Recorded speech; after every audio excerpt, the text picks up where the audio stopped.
His boss walked into his office on a Tuesday morning, closed the door, and sat down before he said a single word. I'm going to be straight with you. We're restructuring. Your position is being eliminated. You have 15 days.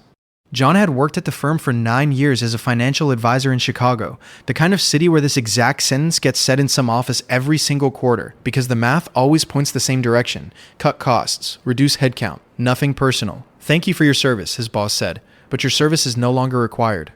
John sat there for a moment, then said the only thing he could think to say, okay. 1 year ago today, that sentence ended the only career he'd ever known. He drove home already, running numbers. Nobody teaches you how to run until you're forced to. What do I tell Ruby? What happens to the kids?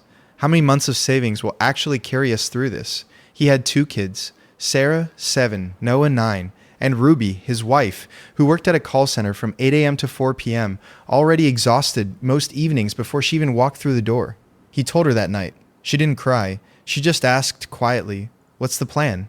He didn't have one yet, so he applied. Week 1, 15 applications. Week 2, 30.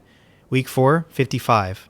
The outcome never changed. Silence, or templated rejection that all somehow used the exact same sentence. We decided to move forward with other candidates.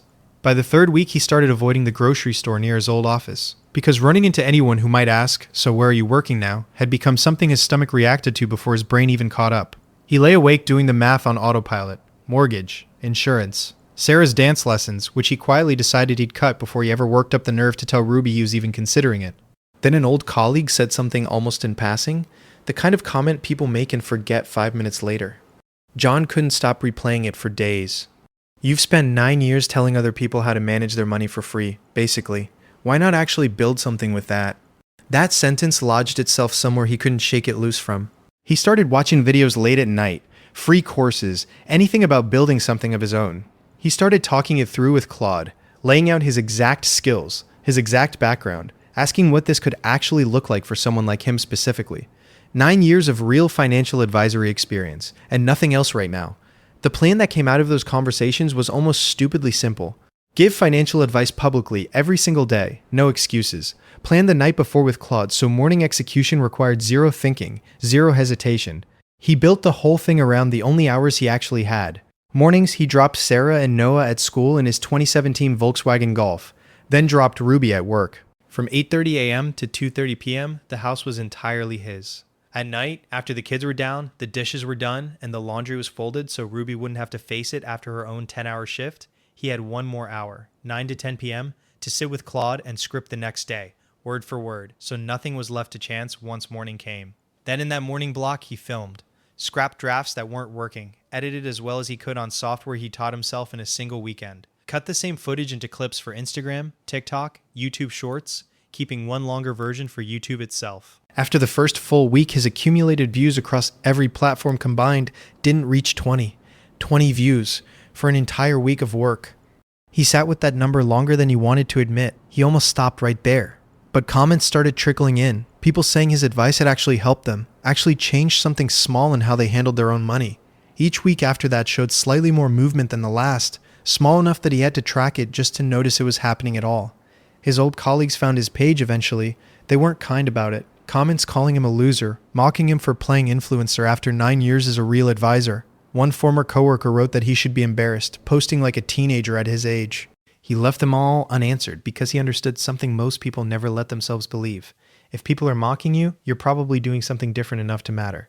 Nobody bothers insulting the people doing exactly what everyone else is already doing. Month 1 ended with 500 subscribers and roughly 800 followers combined across platforms. Small, but moving. Month 2, he hit monetization thresholds across all 3 platforms in the same week. Month 3, his first real month of income, $1,000. Month 4, $5,000. Month 5, one video traveled further than anything he'd posted before. $10,000 that month, almost entirely from that single moment catching on. People had started genuinely connecting with him by then, not just the advice, but how he delivered it. Calm, specific, lived in, like a man talking to one person instead of performing for a crowd. Companies started reaching out, paying him to wear their shirts in videos, mention their products, partner on content. Month 6, $13,000, most of it from those sponsorships rather than ad revenue alone. He held steady around $15,000 a month through months 7 to 9. a plateau that felt less like stalling and more like a foundation finally settling into place underneath him. Months 10 through 12, the growth picked back up, gradually. 16,000, then 17, then $18,000 in his final month, built from ad revenue, sponsorships, and an audience that had quietly grown to trust him the same way they once trusted strangers' financial advisors in an office. Except now it was free, daily, and real. By the end of that first year, his combined income had crossed $120,000, 0 to $120,000 in 12 months, starting from the exact day he got fired. If you're looking for the actual lesson buried in John's year, it isn't complicated, even if it isn't easy. Stay consistent. Don't stop when the numbers say nothing's happening yet, because nothing happening yet and nothing ever happening are not the same thing. If you fall off the daily habit, don't abandon it entirely. Rebuild the system around fewer touch points instead.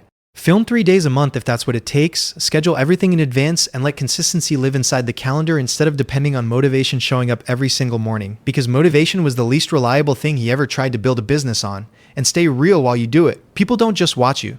Eventually, they start quietly copying you, becoming the version of themselves they saw reflected in what you built because they recognize your old shoes. They were standing in them once too, looking for someone who'd already walked through the part they were currently stuck in. The plan has been laid out in front of you now, exactly the way it happened for him, 1 year ago today. The only question left is whether you start or whether you keep finding reasons not to.